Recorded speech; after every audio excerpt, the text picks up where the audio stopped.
This is the opening sequence from Saving Private Ryan, directed by Steven Spielberg. The sequence was groundbreaking. It's now iconic and influential. The opening of Saving Private Ryan is notable for its intensity, its violence, its length, but also its intimacy. Spielberg uses handheld cameras to put the viewer right in the middle of the action. The view is shaky, it's grainy, it's gritty. It's a more realistic look, often from a first-person perspective or a very close angle. And, as I'll argue in this video, it's been extremely influential on video game depictions of World War II. North side stick, starboard side stick. Move fast and clear those murder holes. Want to see plenty of beach between men. 5 men is a juicy opportunity. 1 man's a waste of ammo. Get the sand out of your weapons. Keep those actions clear. We'll see you on the beach.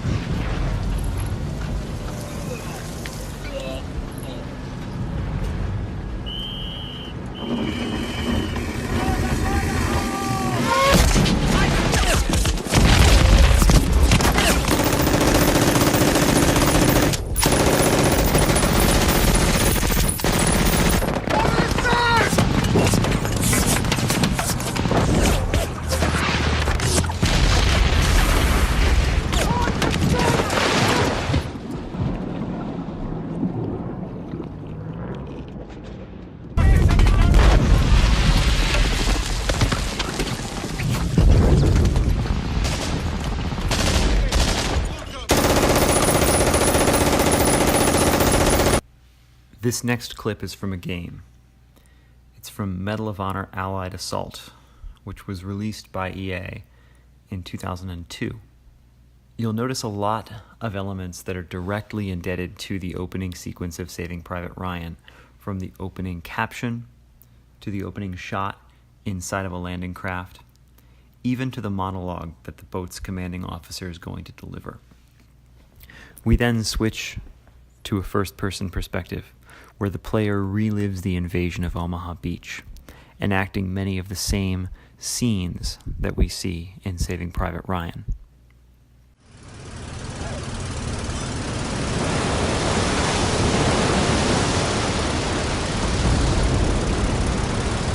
Clear the ramp! 30 seconds! All right, men. Move fast, spread out, and stay clear of open beach. Port side, you're with Powell. Starboard, you're with me. Head for cover and get to the shingles. I'll see you on the beach.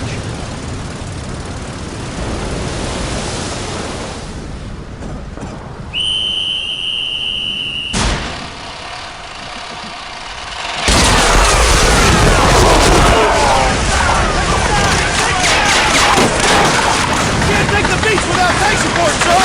All we can do here is die! Keep moving, soldier!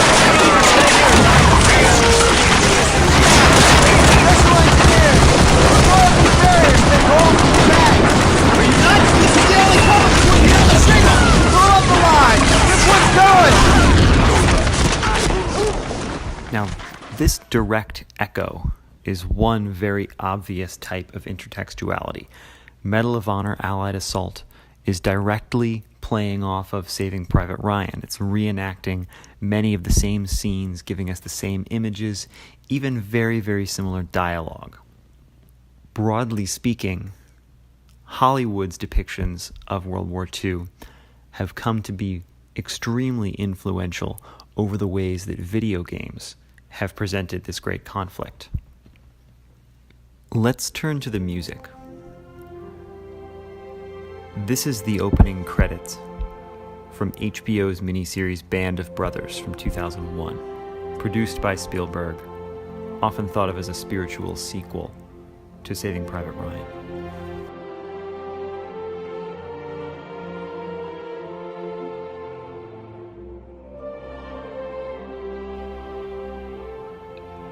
The music here is noble, it's emotional. We hear strings, we hear a choir. Later on we'll hear brass. It evokes a tone of nostalgia, a tone of heroism.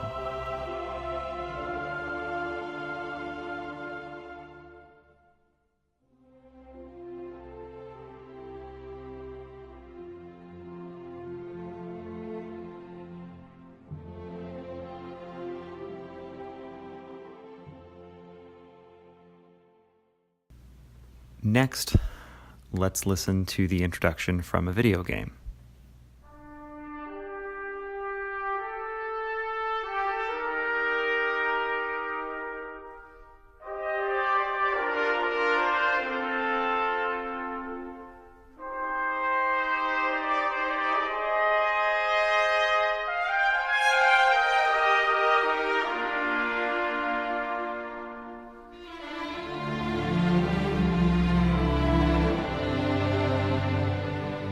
This is Medal of Honor European Assault, a game released in 2005 for GameCube, PlayStation 2, and Xbox.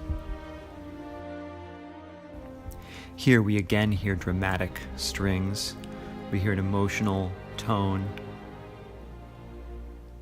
the implication of heroism again and nostalgia.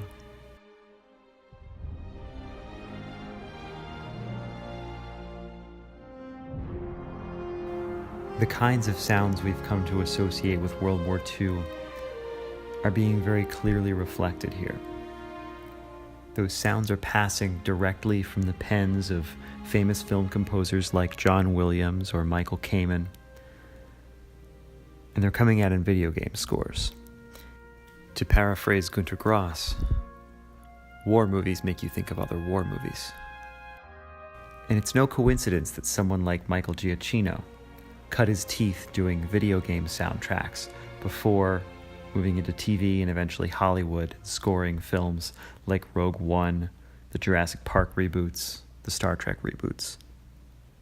It's interesting to note that both of these pieces of music bear some resemblance to music that was actually being written at the time.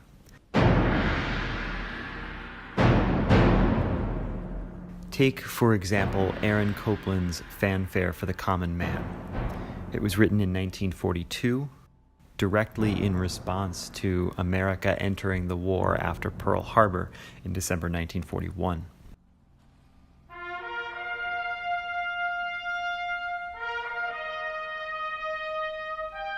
Here, you're going to hear more brass than you've heard in the other ones, more trumpets. But the tone is the same. Again, it's kind of noble. The harmonies are simple and consonant and beautiful.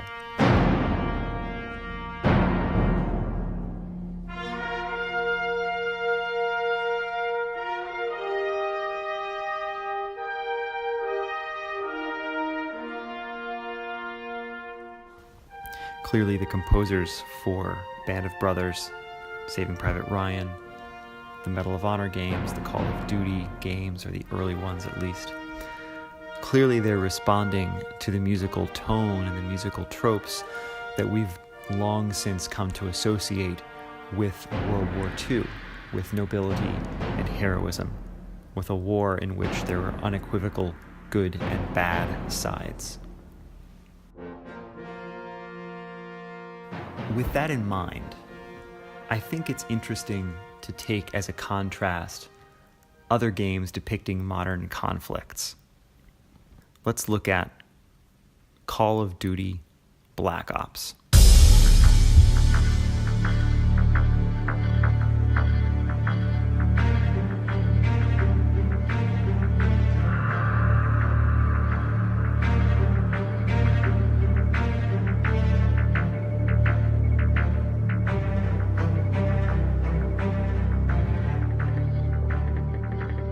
The main menu screen music here is a lot different than we heard for the World War II games. It's heavily electronic. There's repetitive percussion, repetitive electronic sounds in the background. Rather than high violins soaring above the texture, projecting heroism, we have low strings, violas, cellos, playing short, chopped phrases.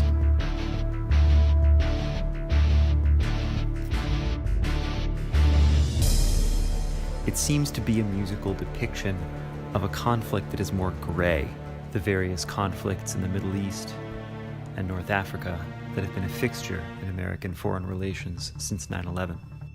The music of a game like Call of Duty Black Ops or the Modern Warfare series conjures up an image that's a little bit less clear than our common depictions of World War II.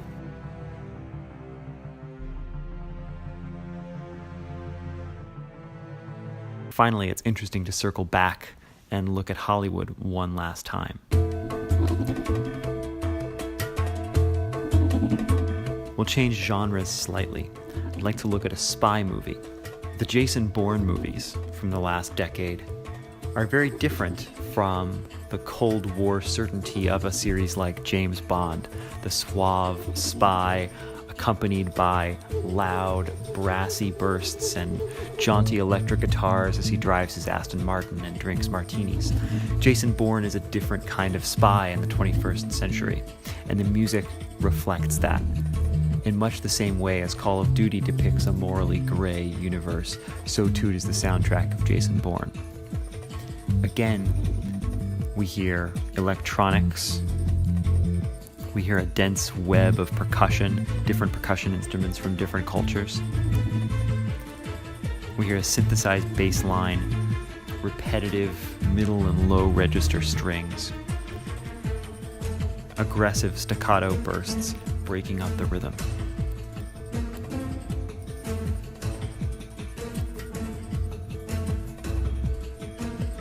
So, along with the direct borrowing that we saw, Medal of Honor, Allied assault borrowing from the famous scene at the beginning of Saving Private Ryan, we can also speak of intertextuality as creating a sort of web, a sort of genre background of musical and visual expectations. This comes about because different directors, different composers, different game designers are inspired by other forms of media. They imitate it, they recreate it, they refocus it or alter it to their own vision, they build upon it. Intertextuality then is not just direct borrowing or direct reference. It's the idea that we begin to develop expectations as creators, reflect and refract the media that they themselves have consumed. It all comes together in a sort of ecosystem feeding back on itself. And even though I've mostly presented this influence as a one-way street from Hollywood into video games, we can look at films like Tron from the early 80s or Ready Player One from just this year as evidence of video games influencing the aesthetics of Hollywood. In other words, in this day and age, both the industries and the aesthetic sensibilities of Hollywood and video games are deeply intertwined.